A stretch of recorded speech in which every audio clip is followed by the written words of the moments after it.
Welcome back, everybody. I hope you are all excited for some more research talks. It's been a fantastic session so far.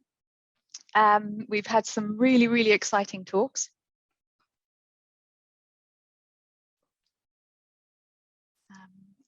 I'm assuming everybody can hear me clearly. Yes, we can hear you. Yes. Great. Thank you. Just wanted to double check that. So we are now welcome to our rapid fire microtalk session.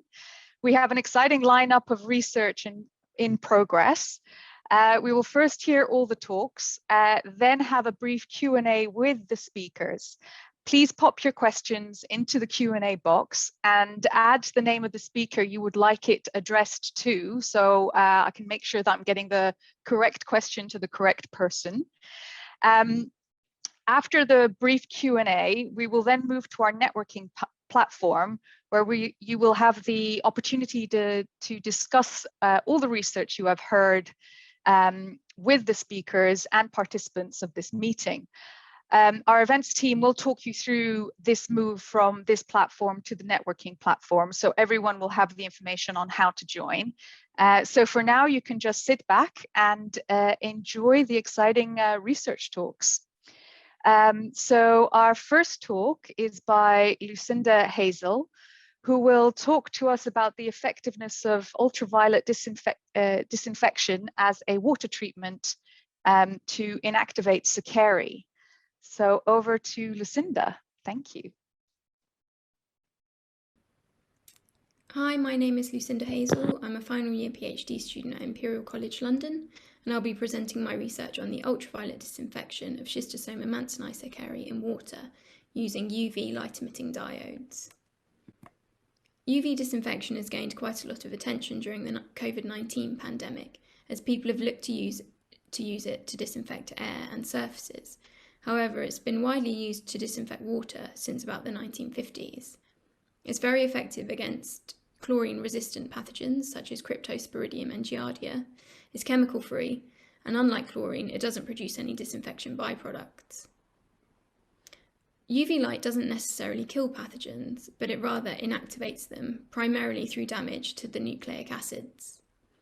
When DNA or RNA absorb a UV photon, it produces a new bond between two adjacent pyrimidine bases, known as a dimer.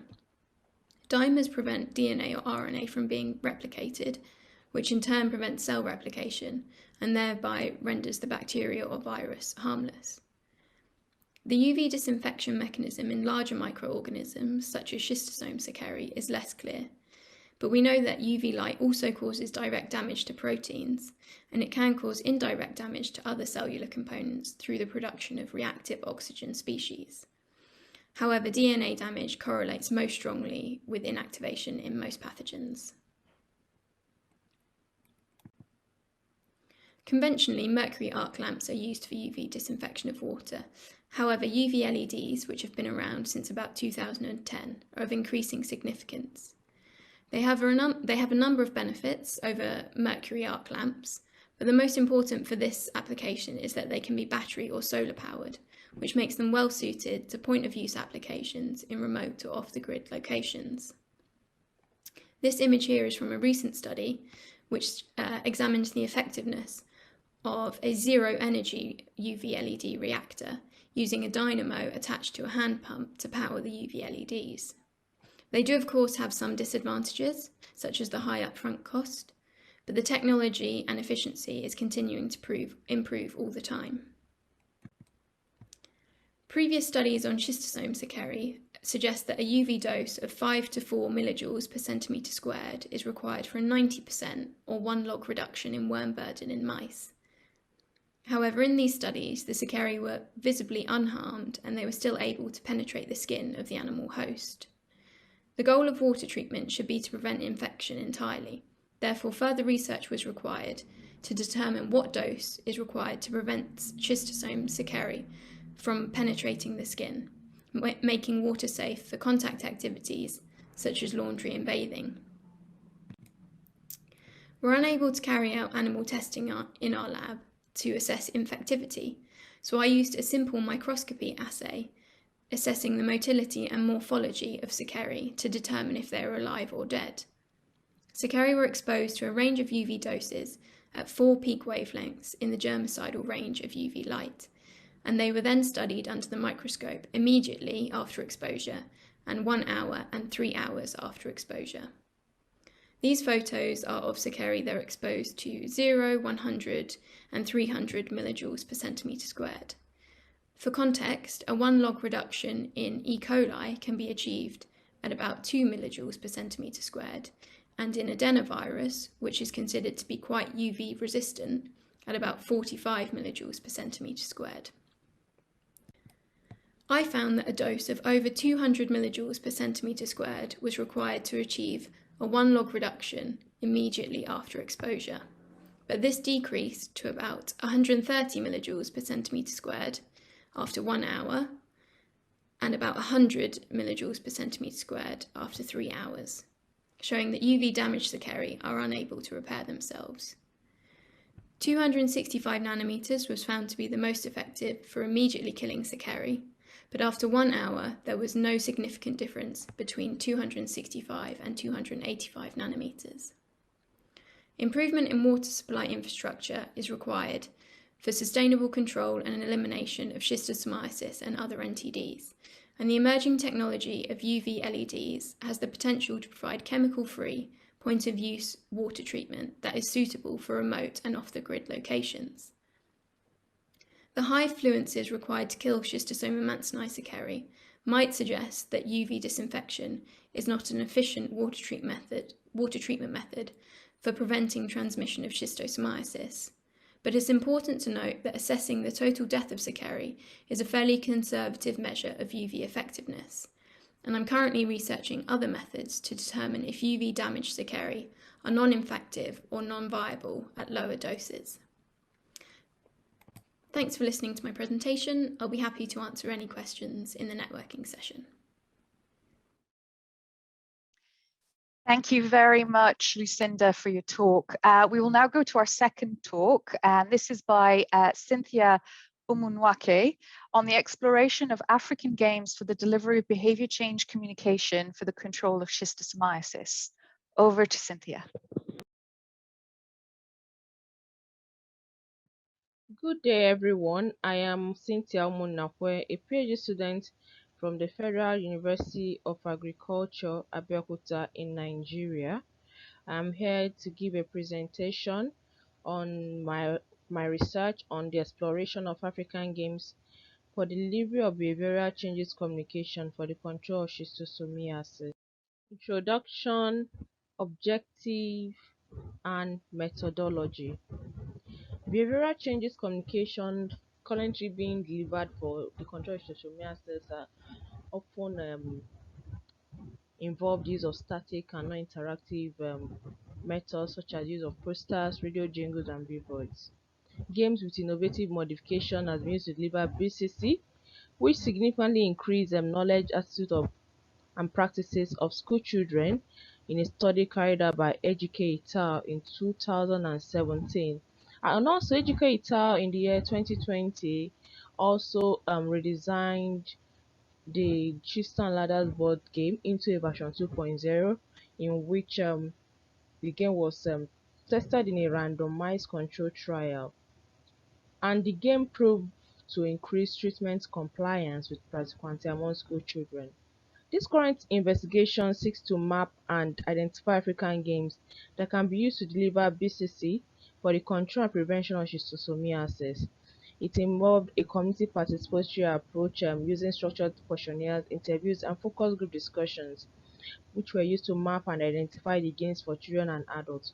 Popular games were selected or designed and modified to convey BCC messages.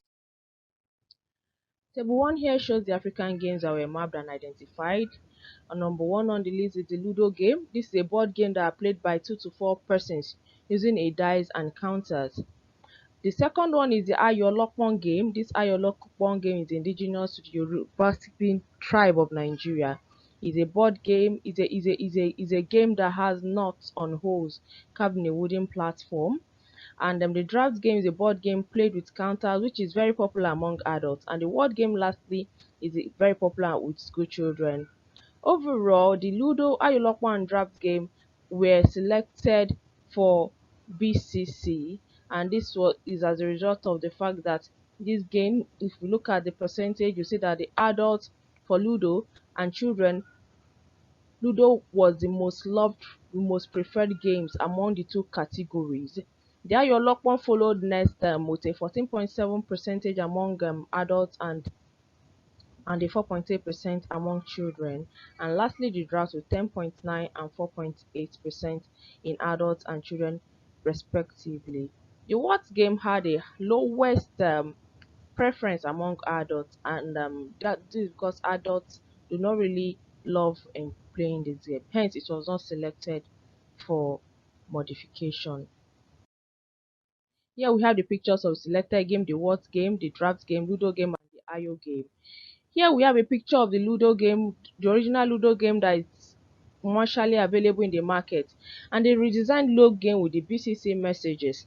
Here we can see now that the BCC messages are inscribed in the board to direct players.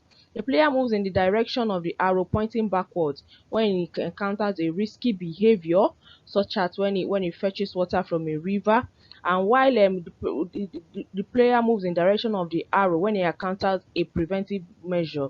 And when preventive measures are encountered, the player moves forward.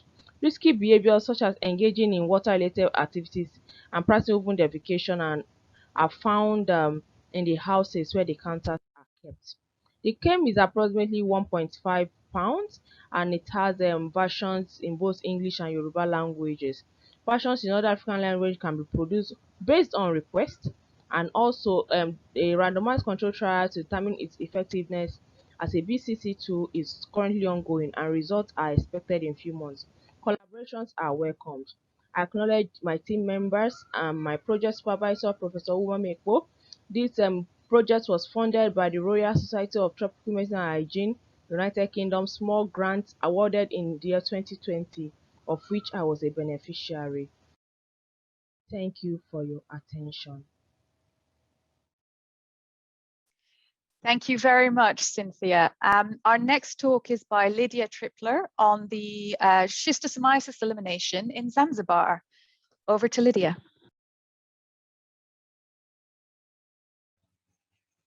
Hello everyone, my name is Lydia. I'm a PhD candidate at the Swiss TPH in Basel, and I'm very happy to present to you today our project Schistobreak, with which we want to head towards urogenital schistosomiasis elimination in Pemba, Tanzania. And for this purpose, I would like to introduce you to Amina and her cousin Hamisi. They are living both in Pemba, an island belonging to the Zanzibar archipelago in Tanzania, and they're coming from two different so-called shehiyas, which are small administrative areas in the north of Pemba. And since they were little children, their grandma always told them about a time where it was much more common for people having red urine and suffer from a disease that they call kichocho, or how we say in English, schistosomiasis. And she also told them about the 1980s when they started to have interventions to combat this disease. And I would like to invite you now to have a look on the population of the shehiyas and see what happened after the interventions started. The cases were decreasing and the prevalence was declining. And nowadays, we have a very low overall prevalence in Pemba. However, we observe also a remarkable heterogeneity between shehiyas. On the one hand, we have shehiyas such as the one from Amina with a very low overall prevalence, while others, such as the one from Hamisi, show higher prevalences, which we call then the hotspot shehiyas. And this situation in Pemba leads us to the question of how can we head towards urogenital schistosomiasis elimination while addressing the local heterogeneity of schistosoma hematobium prevalences? And with our project Schistobreak, we're trying to find an answer to that question. In Schistobreak, we are having annual cross-sectional parasitological surveys in schools and in communities. And based on the results of these surveys, we will classify the shahias into either low prevalence shahias or into hotspot shahias.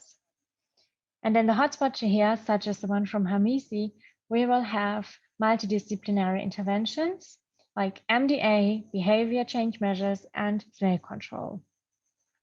And in the low prevalence shahias, such as the one from Amina, we do not have MDA anymore. Instead, we will implement a surveillance response approach. And this approach is what I would like to present to you now in a bit more detail. In the low prevalence shahias, we will have active surveillance in schools, in public primary schools, and in Islamic schools. We will also work very closely together with local health facilities where people come when they suffer from several symptoms. And if they have schistosomiasis related symptoms, they will get offered testing.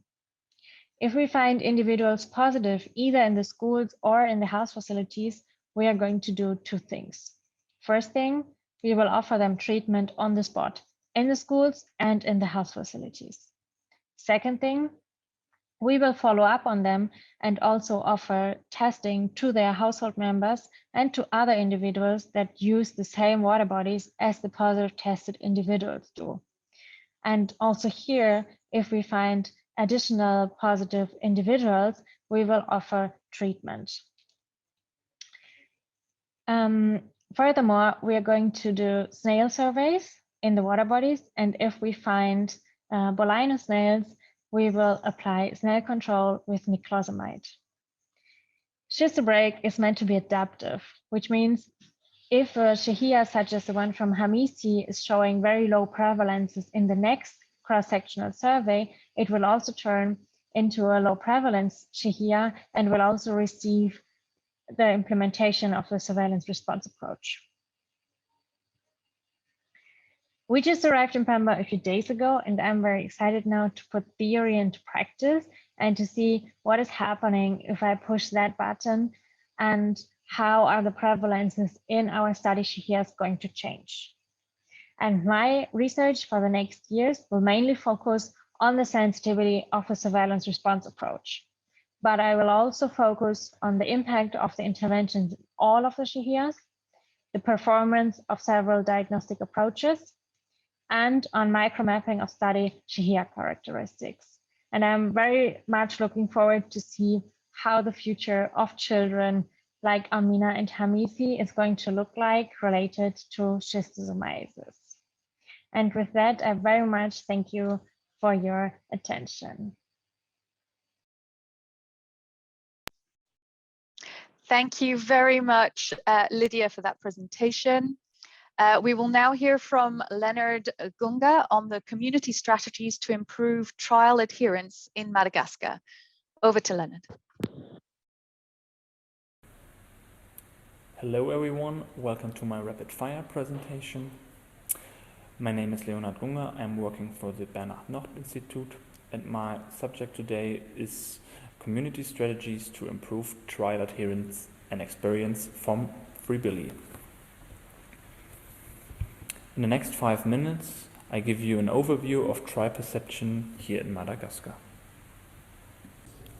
Our assessment of trial adherence and satisfaction is a sub-study of the freeBILy trial, which investigates if there is a benefit through test-based schistosomiasis treatment for mothers and their offsprings. The trial takes place in Gabon and Madagascar and is conducted by an international consortium of 8 members, as you can see on the bottom right. This trial is part of the ETCTP program supported by the European Union. To evaluate the trial perception, we use the Trial Experience Questionnaire. It is a tool to monitor the satisfaction and dissatisfaction, to measure the trial adherence, and to recognize hurdles or dropout reasons. freeBILy is a 2-armed cluster randomized phase 3 trial in Bonglawa Itazi as well as in Amoinmani. Both sites contain 20 intervention and control sites, which are primary healthcare centers. In these primary healthcare centers, local midwives and nurses administer the TEC. The TEC is conducted as an interview and consists of 6 sections with up to 4 questions. An interview takes 15 to 20 minutes. It starts with the A section, as you can see on this scheme, followed by the next section, which depends on the current freeBILy status of the woman. Our trial is still recruiting, and part of the data has been collected before I arrived in Madagascar and partly analyzed by my colleague Yannick Höppner. In the global health community, it is often discussed the level of satisfaction during a clinical trial in low and middle income countries. Surprisingly, our data show that the overall satisfaction was very high or even extremely high. As you can see on this chart, on the x-axis we have the location named after the next largest city, which is for Amaonimani Finaransu and for Bonlawa Itazi Antananarivo. And on the y-axis we have the percentage of answers in regard to the satisfaction. I want to point out 2 significant differences. First, there are more extremely satisfied in the control group of Antananarivo compared to the Finaransu control group. And second, within the intervention sites, we observed more slightly satisfied in Finaransu than in Antananarivo. Please notice that a monetary compensation has never been distributed. We also assess the reasons of decline and withdrawal. Even though these numbers are not particularly high, they give us an impression why a woman has declined or withdrawn their participation. Those women most frequently mentioned the fear of side effects and the time-consuming study design, followed by the distance to travel. Especially in rural areas, the setup of a mobile primary healthcare center system could improve the trial adherence by reducing the time-consuming character and the distance to travel. In conclusion, there is still a great need for trial monitoring in low and middle income countries such as Madagascar. Although we have seen that the overall satisfaction of the freeBILy trial was very high, nevertheless, we have noticed an increasing number of dropouts for a few months. Therefore, we are looking forward to implementing new practical measures to increase the freeBILy trial adherence. Thank you for your attention.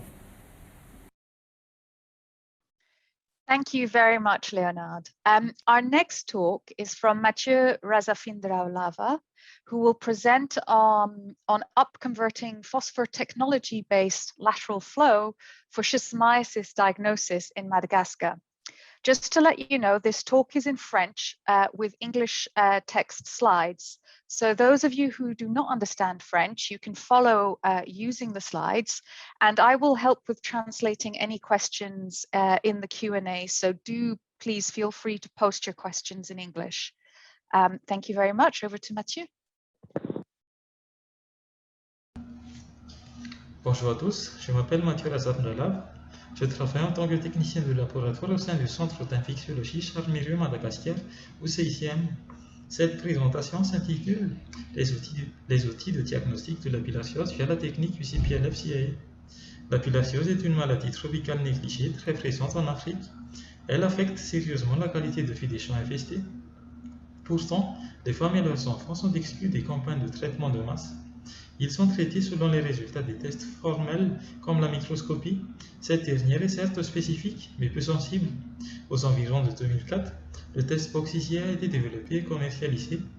Appuyé par plusieurs essais cliniques, il pourrait être utile pour surveiller et cartographier à grande échelle la schistosomiase. Il s'est montré plus efficace pour la détection de Schistosoma mansoni que Schistosoma hématobium.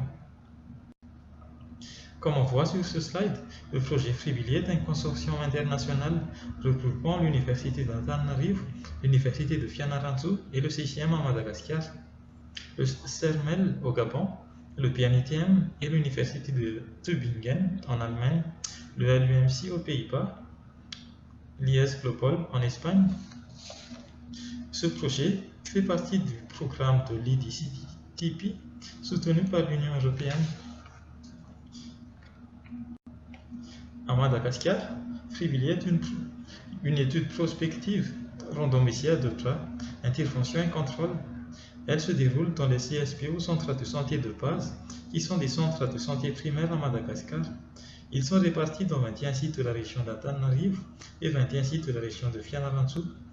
L'objectif principal est d'intégrer le traitement de la bilharziose basé sur les tests TBST en anglais dans les programmes de soins de santé de routine pour les mères et leurs bébés. Un des objectifs spécifiques est de comparer la sensibilité et la spécificité du test POXICIE pour Schistosoma mansoni par rapport à 3 autres techniques, à savoir la microscopie, la PCR, l'UCP-LF. Cette dernière est une technique immunochromatographique très récente, mais ultra sensible, pouvant détecter des concentrations de l'ordre du picogramme par millilitre, développée par le LUMC aux Pays-Bas. Le CIE est un glycosaminoglycane, un antigène que sécrètent les fers de schistosome adultes, présents dans le sérum et dans l'urine. Il pourrait être un bon marqueur pour détecter une infection récente et faire le suivi des patients après l'administration de praziquantel. Pour cette étude, les participantes passeront au CSP au cours de 5 temps de visite. À T0, les participantes sont recrutées entre le 5e et 6e mois de grossesse. T1, la première visite, a lieu au 8e mois de grossesse, suivi de T2 à l'accouchement. Ensuite arrive T3, qui est le 9e mois de l'enfant, et pour finir T4, le 24e mois de l'enfant. Les échantillons testés avec la technique UCP-LF sont fixés au nombre de 5200 pour les mères à T0 et 4472 pour les enfants à T3. Les tests en cours concernent 5115 échantillons d'urine des femmes enceintes de T0. Le principe de l'UCP-LF est d'avoir des urines concentrées en CIA, puis d'utiliser des nanoparticules de phosphore UCP liées à des anticorps monoclonaux anti-CIA. La réaction se passe sur une bandelette à flux latéral sur laquelle un complexe antigène-anticorps se forme. La fluorescence émise est ensuite mesurée par un fluoromètre spécial. Parmi les CSP, où sont menées l'étude de 1329 prélèvements urinaires des CSP des sites de Fianarantsoa et de 1786 provenant des sites de Antananarivo ont été acheminés au laboratoire, soit un total de 5115 échantillons. Jusqu'à présent, 4001 échantillons de T0 ont été testés avec un seuil de positivité de 2 picogrammes par millilitre. Parmi eux, 55,96% sont positifs contre 43,4% négatifs, et un nombre infime de 0,16% d'échantillons de quantité insuffisante pour l'analyse. Une cartographie de la schistosomiase a été effectuée en 2015, montrant une prévalence de 10 à 50% dans les sites de freeBILy, excepté le district de Swartlanding qui avait une prévalence supérieure à 50%. Actuellement, il n'existe pas encore de code de sondage fiable pour le diagnostic de la bilharziose. Toutes les techniques utilisées sont encore sous évaluation et ou en développement. La technique UCP-LF est une technique prometteuse, car elle semble être très sensible. Elle pourrait donc être une bonne technique de référence pour valider les résultats des tests POXICIE. D'après nos résultats, plus de la moitié des femmes recrutées se sont révélées positives au test. Cela démontre qu'il y a réellement un besoin de trouver une technique qui soit fiable et en même temps praticables sur terrain pour que les mères et leurs enfants soient traités. Je vous remercie de votre aimable attention. Merci beaucoup, Mathieu. We will now hear from Jean-Marc Kutz on building awareness for the uptake of FGS services. Over to Jean-Marc. Ladies and gentlemen, good afternoon and hello from Madagascar. Thanks to the GSR team for the invitation to the Rapid Fire Talk. I'm Jean-Marc Kutz and part of the German BNITM. Today is about female genital schistosomiasis in rural Madagascar, the importance of awareness for the uptake of FGS service, and our experience from our trial farmer. As we know, schistosomiasis is especially affecting the African continent, and we see high prevalences in Madagascar. Data are still poor on the clear percentage, but it is estimated that a high number of women infected with hematobium can develop FGS. We believe that mass drug administration campaigns can meet the needs of chronic forms such as FGS, and that a more individualized strategy and especially awareness among women and healthcare workers could help fight FGS. What is a burden for women with female genital schistosomiasis? We observe abnormal vaginal discharge, contact bleeding, ectopic pregnancies, infertility, and increased susceptibility to HIV. But there's also an unknown burden of this disease, which consists in underdetection and/or misdiagnosis with sexually transmitted infections. This shows especially the need of training for healthcare workers here. How can FGS be diagnosed? Current state of the art is to perform colposcopy and to detect and identify sandy patches, which you can see here on the right side of your screen. This is challenging because colposcopy is not a routine or common examination here in Madagascar. Our cross-sectional study FirmUp is about improving community understanding, awareness, and about the integration of individualized care into primary healthcare service. In step 1, an awareness campaign about FGS was performed among the communities and healthcare workers. We conducted a baseline assessment and focus group discussions. Step 2 is about diagnosis through colposcopy, and step 3 will evaluate changes in FGS knowledge.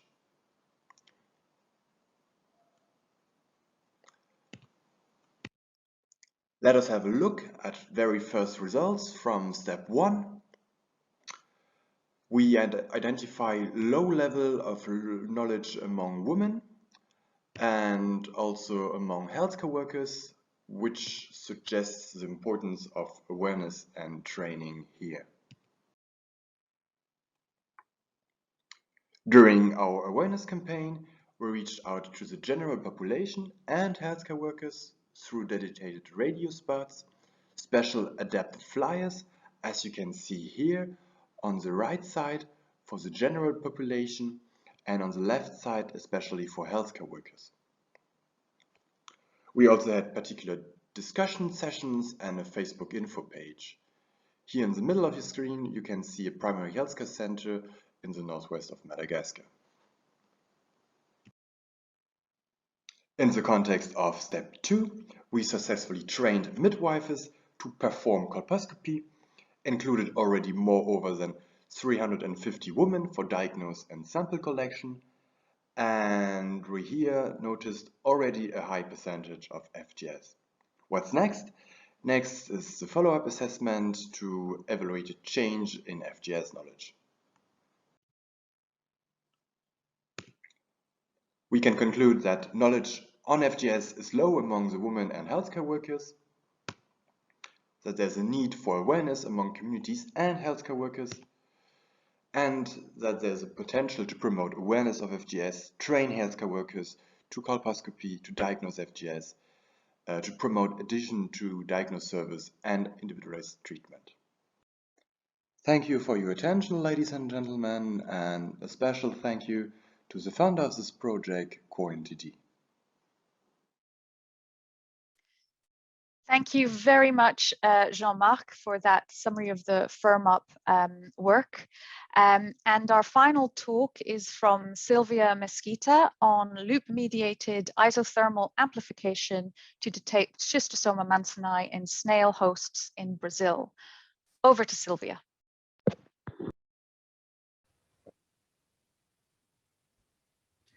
Hi, my name is Silvia Mesquita. I'm a PhD student at René Rachu Institute, Fiocruz, Minas, Brazil. And today I'll present part of the work that I've been developing entitled Loop-mediated isothermal amplification as an alternative for the detection of Schistosoma mansoni infection in snail hosts in Brazil and endemic areas. Schistosomiasis is an NTD very prevalent in Brazil, and Biofilaria snails are the intermediate host of Schistosoma mansoni. Among our strategies to control and eliminate schistosomiasis, the surveillance of transmission areas and snail control are highly recommended. Traditionally, the detection of infected hosts is performed by inducing cercariae shedding through artificial light exposure or by shell crushing method, but both approaches present some limitations. Inducing cercariae shedding does not detect early stages of infection, and it can be complicated by the similarity between dermatodes. The shell crushing method does not allow specific identification of sporocytes and may damage the cercariae tissue, hindering the observation of morphological characters. Then alternative methods are needed to overcome these limitations. We did a survey in the state of Minas Gerais in Brazil in two different endemic regions called Jequitinhonha Valley and Mucuri Valley. The snails collected were examined by the shell crushing method, and we found Schistosoma mansoni cercariae in two collection sites, one from each region, and a Spirochida cercariae in one collection site from the region Jequitinhonha Valley. The DNA of the snails were used for molecular characterization, and we started with a multiplex PCR to identify the presence of 4 important families of trematodes that are commonly found parasitizing Biofilaria in this region. And comparing to our positive control, we found amplification of schistosoma fragment in snails from collection site number 3, 41, 45, 52, and 65 from the Mucuri Valley, and in the collection sites number 4 and 5 from Jequitinhonha Valley. We did a PCR RFLP to identify the species of the snails that we collected, and Biofilaria glabrata were found in the majority of the collection sites, as you can see in this first part of the figure from Mucuri Valley and the Jequitinhonha Valley. And we also found Biofilaria cuniana in 5 collection sites from the Mucuri Valley. Biofilaria cuniana isn't a host for Schistosoma mansoni, but Biofilaria glabrata is the main intermediate host that we have here in Brazil for this parasite. To detect the presence of Schistosoma mansoni DNA in snails, we did LS and conventional PCR, and we had matching results by both techniques.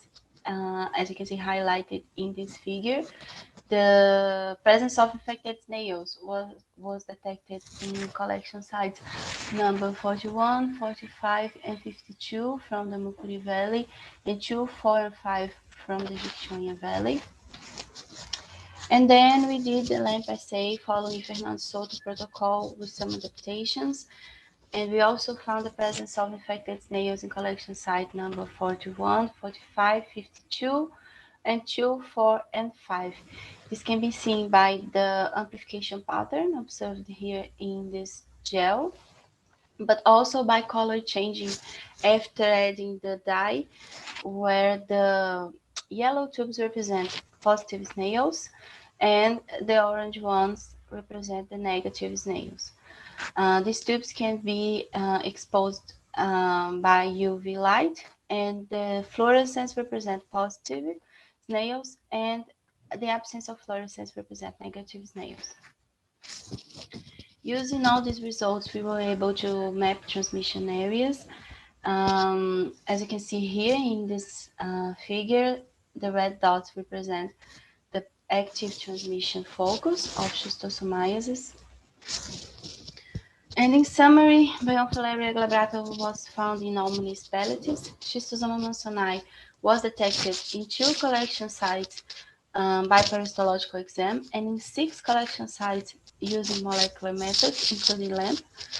And trematodes were found in 3 collection sites by peristological or molecular exam. As our take-home message, molecular methods are more sensitive than peristological ones. Auxiliary tools are needed for more accurate mapping and monitoring of active transmission areas.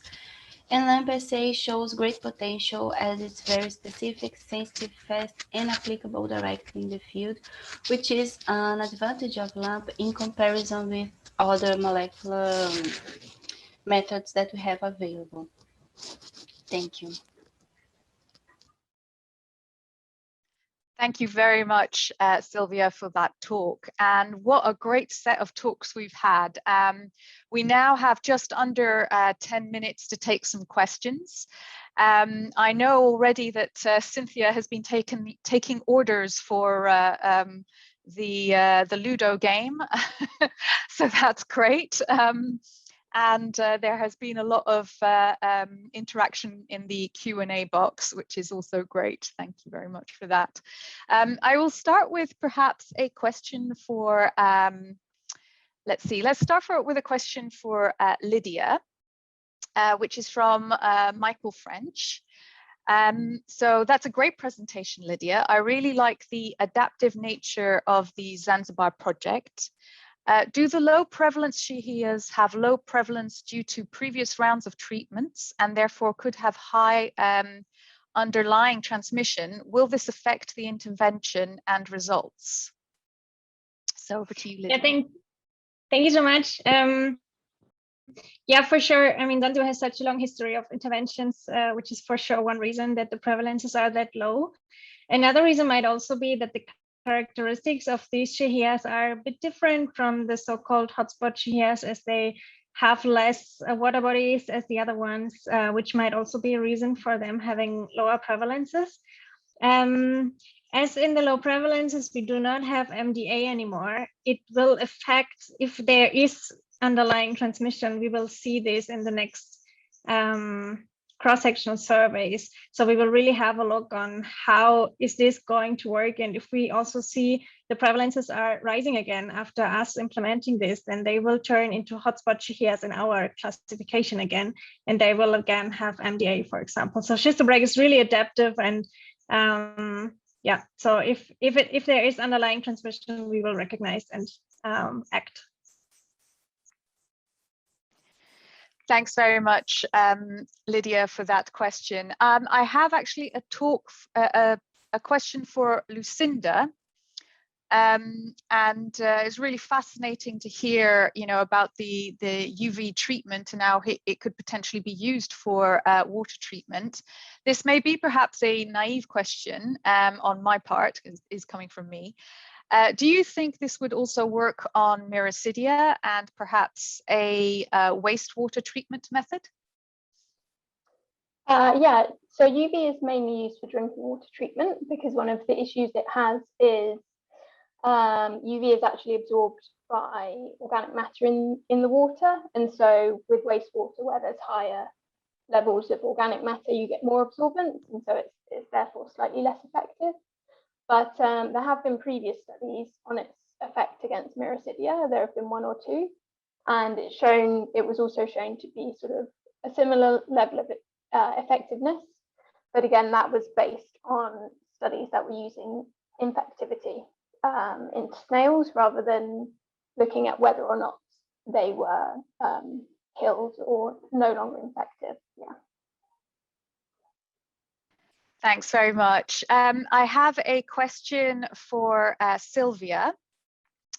Can the same approach be used in detecting cercariae in the Behavioural species?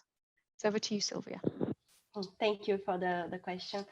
Yeah, sure, you can use it to detect cercariae in balloon species, but it's important to check the specificity of the reaction first, using some balloon species to check if there isn't any cross-reactivity or something. But yeah, you can, sure. Thank you. Thanks, Silvia. Another project there. So I've got a question for Leonard. What are the reaction of health authorities to uncovering more this important health problem, FGS, in an already overstressed health system? Could you speak to that a little bit? So, hey everyone, thank you for the question, but I think the FGS topic is more my colleague, Jean-Marc, in the north of Madagascar. So maybe I give this question to him. But if there's another question to the health authorities with our tech, I am delighted to answer. Go ahead, Jean-Marc, if you'd like to answer that question. Yes, well, I'm afraid that there's no reaction from the health authorities, and that's the reason why we're here to implement training, diagnosis, and see how we can implement awareness, for example, also among healthcare workers. Thank you, Jean-Marc. And if I may, Leonard, now a question for you. I'm pretty sure anyway. So it's very interesting to hear about these satisfaction trials, and could it potentially be used to inform future studies in these populations? And do you think that this could be developed into a tool that we should all be using in our research studies when we're doing these trials? Yeah, sorry, I got just a part of the question, but I think it's a great tool to follow up also trials to see over a long-term trial like freeBILy over years, how is the perception of the trial. And yeah, we have for the moment two tags, the one that I presented and also a tag follow-up. So these data we will show you too soon. And then we know more about the perception over the trial. Follow up. That is great. That is great to know. Thank you, Leonard. I have as well a question.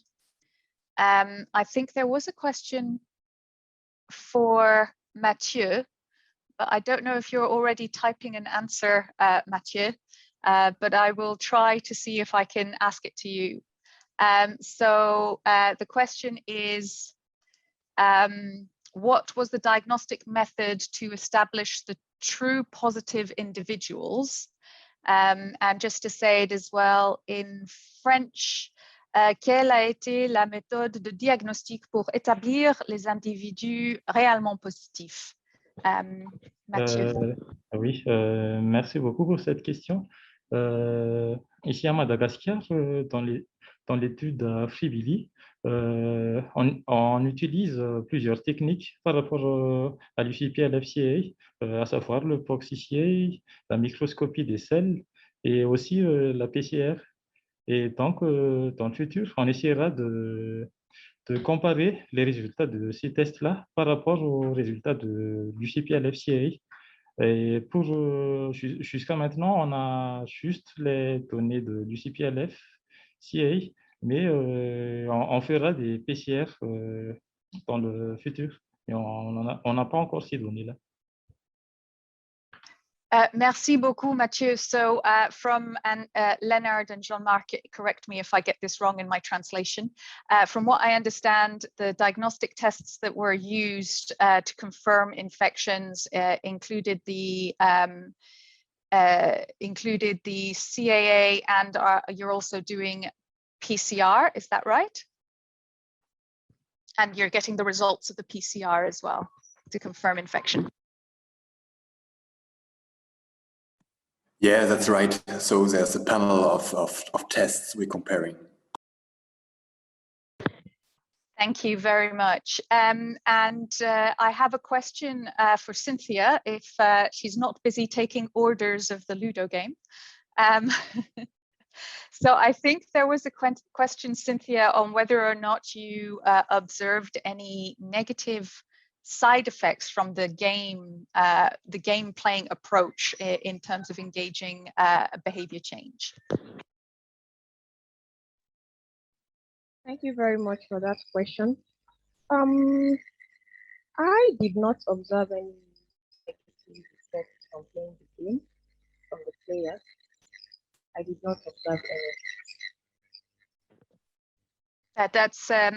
Thank you for sharing that. I was just wondering as well with your, Cynthia, again, with your randomized control study that you're doing now, how are you ensuring that the study participants that are using the adapted game are not sharing information with the control participants who aren't using the game? So how are you making sure there's no bleed over of information when you're doing your assessments of it? Okay, in the randomized control trial, the intervention group are in a totally different local government area. So in Nigeria, we have states have different LGAs under them. So for the RCT, the intervention groups were in a different LGA, while the control groups were in a different LGA. So there will be no interaction between both groups because they are more or less in different geographical locations, very far apart. Thank you, Cynthia. That's good to know. So I have a question for, I think this question is for, sorry, the name hasn't been put on, so I'm going to take a guess that it's actually for you, Lydia, to do with the Zanzibar work. And I think it's what measure is put in place to be sure snail control is effective?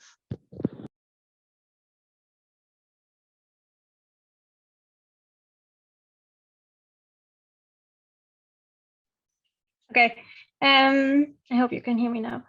We're having regular snail surveys. So plus the snail control, we are also having the snail surveys to observe how is the amount of snails changing. And yeah, we also hope we have really close observations of the prevalences, and we really hope that we can also observe what is this going to show in the population. Thank you very much, Lydia. I see that there are more questions in there, but I'm afraid we're running out of time. So you can type in some answers if you like, but we can now move on to our next part of the day, which will be discussing the networking session and how we'll be using it. So please do stay online to find out how you can join the networking event so that we can continue these discussions. Thank you.